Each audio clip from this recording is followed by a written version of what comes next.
ചെമ്പനീർ പൂവിൻ്റെ വരാൻ പോകുന്ന ദിവസങ്ങളിലെ വിശേഷങ്ങളെക്കുറിച്ചാണ് ഞാനിന്ന് പറയാൻ പോകുന്നത്.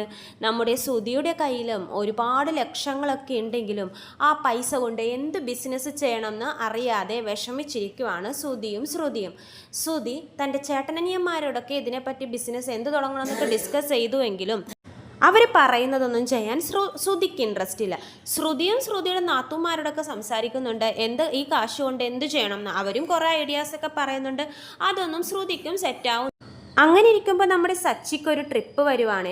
സച്ചിയുടെ കാറിൽ ഒരാൾ കയറുന്നുണ്ട്, ഒരല്പം പ്രായമായിട്ടുള്ള ആളാണ്. അപ്പോൾ അയാളുടെ സ്ഥലത്ത് സച്ചി ഡ്രോപ്പ് ചെയ്ത് കഴിയുമ്പോഴേക്കും അയാളെ കാത്ത് ഒരുപാട് ഗുണ്ടകൾ അങ്ങനെ നിപ്പുണ്ടാവും. മര്യാദയ്ക്ക് കുറഞ്ഞ പൈസക്ക് തൻ്റെ ഈ കമ്പനി ഞങ്ങൾക്ക് താടോ, ഇത് ഞങ്ങൾക്ക് ഈ കട ഈ ഷോപ്പ് ഞങ്ങൾക്ക് താടോ എന്നൊക്കെ പറഞ്ഞിട്ട് ആ ഗുണ്ടകൾ ഇയാളെ ഭീഷണിപ്പെടുത്തുവാണ്. അപ്പോൾ സച്ചി ആരാ മോൻ, സച്ചിയുടെ സ്വഭാവം ഇവർക്കറിയില്ലല്ലോ. സച്ചി അവരായിട്ട് നല്ല ഫൈറ്റ് സീനൊക്കെ നടത്തിയിട്ട് ഈ അപ്പൂപ്പനെ അവരിൽ നിന്നൊക്കെ രക്ഷപ്പെടുത്തുന്നുണ്ട്. അപ്പോൾ ഈ അപ്പൂപ്പനെ ഭയങ്കര സന്തോഷമാവേ, സച്ചിനോടൊരു പ്രത്യേക ഇഷ്ടവും തോന്നുന്നുണ്ട്. അപ്പോൾ അയാൾ പറയും, എടാ മോനെ നീ ഒന്ന് വാ, അകത്താണ് ഞാൻ കാശ് വെച്ചിരിക്കുന്നത് എൻ്റെ കടയുടെ, അവിടെ നിന്ന് ഞാൻ പൈസ എടുത്ത് തരാം എന്ന് പറഞ്ഞിട്ട് സച്ചിയും കൂട്ടി അകത്തോട്ട് പോകുവാണേ. പോകുന്ന വഴിക്ക് ഇയാൾ കഥകളൊക്കെ പറയുന്നുണ്ട്. ഞാൻ ഈ ഷോപ്പ് വിൽക്കാൻ നോക്കുവാണ്, ഞാൻ പുറത്തോട്ട് പോകുവാണ്, എൻ്റെ മക്കളൊക്കെ അവിടെയാണ്. ഈ കട ഞാൻ ഒരുപാട് കഷ്ടപ്പെട്ട് ഉയർത്തെഴുന്നേൽപ്പിച്ച് കൊണ്ടുവന്ന കടയാണ്. ഈ കട വിൽക്കുവാൻ എനിക്കൊരു താല്പര്യവുമില്ല. പക്ഷേ എൻ്റെ മക്കൾക്ക് ഇത് കൊടുക്കാമെന്ന് വെച്ചപ്പോൾ അവർക്ക് നോക്കി നടത്താനൊന്നും ഒരു ഇൻട്രസ്റ്റും ഇല്ല. അപ്പോൾ പിന്നെ ഞാനും പുറത്തോട്ട് പോകുന്നു. ഈ കട ഇവിടെ ഇങ്ങനെ നിന്നിട്ട് കാര്യമില്ലല്ലോ. അപ്പോൾ ഇത് നന്നായിട്ട് നോക്കി നടത്താൻ കെൽപ്പുള്ള ഒരാൾക്ക് ഇത് കൈമാറണമെന്ന് എനിക്ക് ഭയങ്കര ആഗ്രഹമുണ്ട്. ഒരുപാട് പേർക്ക് ഞാനിത് വിൽക്കുന്ന പരസ്യമൊക്കെ കൊടുത്തായിരുന്നു, ഒരുപാട് പേര് സമീപിച്ചിട്ടൊക്കെ ഉണ്ട്. അപ്പോൾ ഈ ഗുണ്ടകൾ എന്തിനാ വന്നതെന്ന് വെച്ചാൽ അവർക്ക് ഏറ്റവും കുറഞ്ഞ വിലയ്ക്ക് എൻ്റെ കയ്യിൽ നിന്ന് ഇത് തട്ടിയെടുക്കാൻ വേണ്ടിയിട്ടാണ്. നല്ല കടയല്ലേ മോനെ, അവർ ചുളു വിലുവിന് തട്ടിയെടുക്കാൻ വേണ്ടി വന്നിരിക്കുകയെന്നൊക്കെ സച്ചിയോട് വിഷമം പറയുവാണ്. അപ്പോൾ സച്ചിയോട് പറയുന്നുണ്ട്, നീയാണ് എന്നെ ഇന്ന് ഇതിൽ നിന്നൊക്കെ രക്ഷിച്ചത്, നിന്നെ ഞാൻ എന്ത് പ്രത്യുപഹാരം ചെയ്യണം മോനെ എന്നൊക്കെ പറയുന്നുണ്ട്. അപ്പോൾ സച്ചി പറയും, അതൊന്നും വേണ്ട സാറേ എന്നൊക്കെ പറയുന്നുണ്ട്. അപ്പോൾ സച്ചിയുടെ മനസ്സിൽ ഇങ്ങനെ തോന്നും, സുധി അവനൊരു ജോലി, അവൻ ഏതായാലും ഒരു ബിസിനസ് തുടങ്ങണം എന്നല്ലേ ആഗ്രഹം, അവനിത് ഏൽപ്പിച്ചാലോ എന്ന് സച്ചിയുടെ മനസ്സിൽ ഇങ്ങനെ ഒരു ഐഡിയ വരുവാണേ. സച്ചി അതപ്പോൾ ഇയാളോട് സംസാരിക്കുന്നുണ്ട്. സാർ ഈ കട വിൽക്കാൻ നോക്കുമല്ലേ, അങ്ങനെയാണെങ്കിൽ ഇത് എത്ര രൂപയാണ് സാറ് പ്രതീക്ഷിക്കുന്നതെന്നൊക്കെ സച്ചി ചോദിക്കുന്നുണ്ട്. അപ്പോൾ അയാൾ പറയുന്നുണ്ട്, എന്താ മോനെ നിനക്കാണെങ്കിൽ ഞാൻ വിലയൊക്കെ അഡ്ജസ്റ്റ് ചെയ്ത് തരാം, നിനക്ക് വേണോ ഈ കട എന്ന് ചോദിക്കുമ്പോൾ സച്ചി പറയും, അയ്യോ എനിക്ക് ഈ കാർ ഓടിക്കാൻ മാത്രമേ അറിയത്തുള്ളൂ, ബിസിനസ്സിൻ്റെ ഒന്നും അറിയത്തില്ല.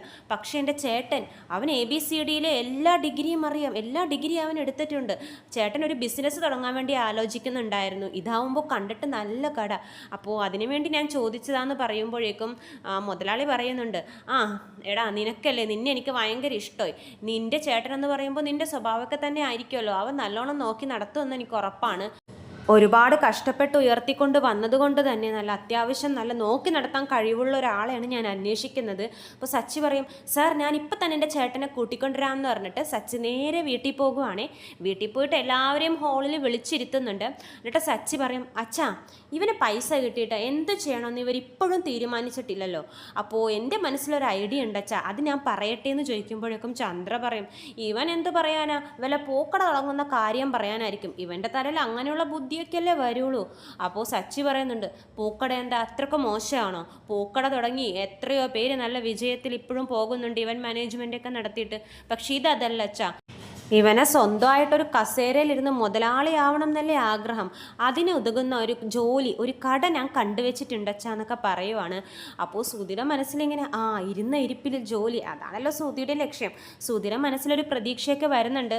പക്ഷേ ചന്ദ്ര സച്ചിയെ പറയാനൊന്നും കൊടുക്കുന്നില്ല. ചന്ദ്ര പറയുന്നുണ്ട്, മോളെ ശ്രുതി നീ ഇവൻ പറയുന്നൊന്നും കേൾക്കണ്ട, നിങ്ങളെ പെടുത്താനുള്ള എന്തെങ്കിലും കടയുടെ ഇതൊക്കെ കൊണ്ടായിരിക്കും അവൻ വരുന്നത്, ഏതെങ്കിലും ചെറിയ തട്ടിമുട്ടിയും കടയൊക്കെ ആയിരിക്കും എന്നൊക്കെ ചന്ദ്ര പറയുവാണ്. അപ്പോൾ സച്ചി പറയുന്നുണ്ട്, ഞാൻ ആദ്യം പറയുന്നതൊന്ന് കേൾക്ക് അച്ഛാ, ഇന്ന് എൻ്റെ കാറിൽ ഒരു ട്രിപ്പിന് ഒരാൾ കയറിയായിരുന്നു, അയാളുടെ ഒരു വലിയൊരു ഷോപ്പുണ്ട്, ഇങ്ങനെ TV ഫ്രിഡ്ജ് അങ്ങനത്തെ സാധനങ്ങളൊക്കെ വിൽക്കില്ലേ. അപ്പോൾ ശ്രീകാന്ത് പറയും, ഹോം അപ്ലയൻസോ, അത് തന്നെ, ഫുൾ AC ആണച്ചാ, ഇവൻ്റെ മനസ്സിൽ പ്രതീക്ഷിച്ച അതേ ജോലി, ഇവൻ ഇരുന്ന ഇരിപ്പിൽ മുതലാളിയായിട്ട് പൈസ മേടിക്കാം, നല്ല കടയാണച്ചാ, ഞാൻ കയറി കണ്ടതല്ലേ. അയാളപ്പോൾ കൊടുക്കാൻ പോവാന്നൊക്കെ പറഞ്ഞു, എനിക്ക് നല്ല വില അഡ്ജസ്റ്റ് ചെയ്ത് കുറച്ചൊക്കെ തരാമെന്നൊക്കെ പറഞ്ഞിട്ടുണ്ട്. എൻ്റെ മനസ്സിൽ എൻ്റെ ആദ്യം ഓടി വന്നത് ശ്രുതിയാണ്. അതാണ് ഞാൻ ഇങ്ങോട്ടേക്ക് പറയാൻ വേണ്ടി ഓടി വന്നത്. എനിക്കും അവനെ അങ്ങനെ കാണണം എന്നൊക്കെ ആഗ്രഹം ഉണ്ടെന്നൊക്കെ സച്ചി പറയുവാണ്. അപ്പോൾ ശ്രുതി അപ്പോൾ തന്നെ അത് കേട്ടിങ്ങനെ കണ്ണ് മഞ്ഞളിച്ചിരിക്കുകയാണ്. ഫുൾ AC, കറങ്ങുന്ന കസേര, അതൊക്കെയാണല്ലോ ശ്രുതിയുടെ സ്വപ്നം. ശ്രുതിയും ഒരു ചെറിയൊരു ഇൻട്രസ്റ്റ്, ശ്രുതിക്കും ഒരു ഇതൊക്കെ ഉണ്ട്. പക്ഷെ ചന്ദ്ര പറയുന്നുണ്ട്, മോളെ ശ്രുതി, ഇവൻ പറയുന്ന വാക്കൊന്നും നിങ്ങൾ കേൾക്കരുത്, ലാസ്റ്റ് നിങ്ങൾ എവിടെയെങ്കിലും പോയി പെടും കേട്ടോ എന്നൊക്കെ പറയുമ്പോഴേക്കും സച്ചി പറയും, ഞാൻ നിൻ്റെ സ്വപ്നം എന്താണെന്ന് എനിക്കറിയാലോ, ഫുൾ AC, കറങ്ങുന്ന കസേര എന്നൊക്കെ പറഞ്ഞ് സച്ചി ഇങ്ങനെ ഇളക്കുവാണ്.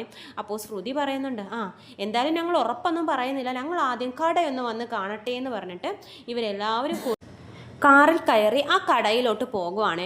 കടയുടെ വാതുക്കൽ എത്തിയതും പുറത്തിറങ്ങുമ്പോഴേക്കും ചന്ദ്രയും ശ്രുതിയൊക്കെ അങ്ങോട്ട് ഞെട്ടുന്നുണ്ട്. കാരണം വലിയ കട കേട്ടോ, അതും നമ്മുടെ റോഡ് സൈഡിൽ തന്നെ, സിറ്റിയിൽ. അപ്പോൾ തന്നെ അവർക്ക് പുറത്തുനിന്ന് കാണുമ്പോൾ തന്നെ കടയൊക്കെ ഇഷ്ടമാവുന്നുണ്ട്. ഡോർ തുറന്ന് അകത്ത് കയറുമ്പോൾ ഫുൾ AC കേട്ടോ. ചന്ദ്രയുടെ ഒക്കെ കണ്ണങ്ങോട്ട് മഞ്ഞളിക്കുകയാണ്.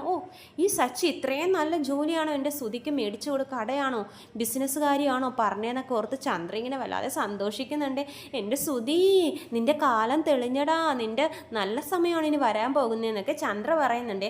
ശ്രുതിക്കും കടയൊക്കെ ഇഷ്ടമായി. അപ്പോൾ ഇവരിങ്ങനെ കടയൊക്കെ ഇങ്ങനെ കറങ്ങി കാണുവാണ്. അപ്പോഴേക്കും ആ മുതലാളി വരുന്നുണ്ട്. എടാ സച്ചി, നീ അപ്പം തന്നെ കൊണ്ടുവന്നോ വീട്ടുകാരെ? സാറേ, ഒന്നും പിന്നത്തേക്ക് വെക്കണ്ടല്ലോ, അതാ ഞാൻ ഇപ്പം തന്നെ കൊണ്ടുവന്നത്. അപ്പോൾ നമ്മുടെ ശ്രുതി കയറി അയാളോട് ഇങ്ങനെ കടേനെ പറ്റിയിട്ടൊക്കെ വിവരങ്ങളൊക്കെ അന്വേഷിക്കുന്നുണ്ട്. അപ്പോൾ അയാൾ പറയും, കടയൊക്കെ ആദ്യം കാണും, നിങ്ങൾക്ക് ഇഷ്ടപ്പെടുവാണെങ്കിൽ ബാക്കി കാര്യങ്ങൾ സംസാരിക്കാം എന്നൊക്കെ പറഞ്ഞ് അവരെ വിടുന്നുണ്ട്. അപ്പോൾ കടയൊക്കെ അങ്ങനെ നോക്കി കണ്ടുകൊണ്ടിരിക്കുകയാണ് ഇവരെല്ലാവരും. എല്ലാവർക്കും നല്ല സന്തോഷമായി, കടയ്ക്ക് ഭയങ്കര ഇഷ്ടമായി.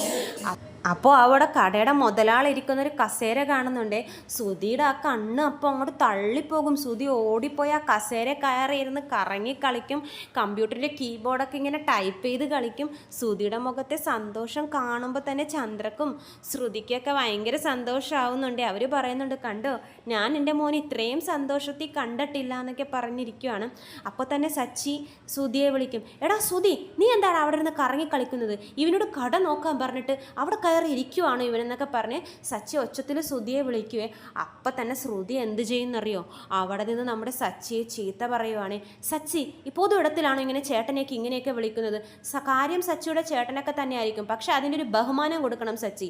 ഇങ്ങനെ എടാ പോടാ വാടാ എന്നൊക്കെ ഇങ്ങനെ വന്ന് വിളിച്ചാൽ ഇന്നു മുതൽ ശ്രുതി ഈ കടയുടെ ഓണറാണ്, അത് സച്ചിക്ക് മനസ്സിൽ വേണം എന്നൊക്കെ പറഞ്ഞ് ശ്രുതി സച്ചിയെ ചീത്ത പറയുവാണ്. സച്ചി പാവം ഒന്നും മിണ്ടില്ല കേട്ടോ. സച്ചി അങ്ങനെ മിണ്ടാതെ കേട്ട് നിൽക്കും.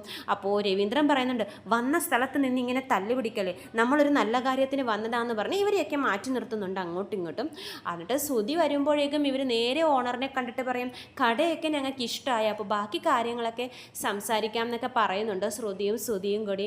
അപ്പോൾ സച്ചി മുതലാളിനോട് പറയും, സാർ കണ്ടോ, എൻ്റെ ചേട്ടനെല്ലാം നല്ലോണം അറിയാം, ചേട്ടൻ്റെ കടയൊക്കെ ഇഷ്ടമായി സാർ, അപ്പോൾ ആ വിലയുടെ കാര്യങ്ങളൊക്കെ എന്നൊക്കെ പറയുമ്പോഴേക്കും ശ്രുതി പിന്നെയും സച്ചി അവിടെ ഇട്ട് അപമാനിക്കുകയും, സച്ചിനോടല്ലേ പറഞ്ഞത്, ഇനി സച്ചി ബാക്കി കാര്യങ്ങളിലൊന്നും ഇടപെടാൻ നിൽക്കണ്ട, ഞങ്ങൾ നോക്കിക്കോളാം, ഇതിനിപ്പോൾ ഞങ്ങളുടെ കടയാണ്, സച്ചിയുടെ സഹായത്തിന് നന്ദി എന്നൊക്കെ പറഞ്ഞ് സച്ചി അവിടെ ഇട്ട് അപമാനിക്കുവാണ്.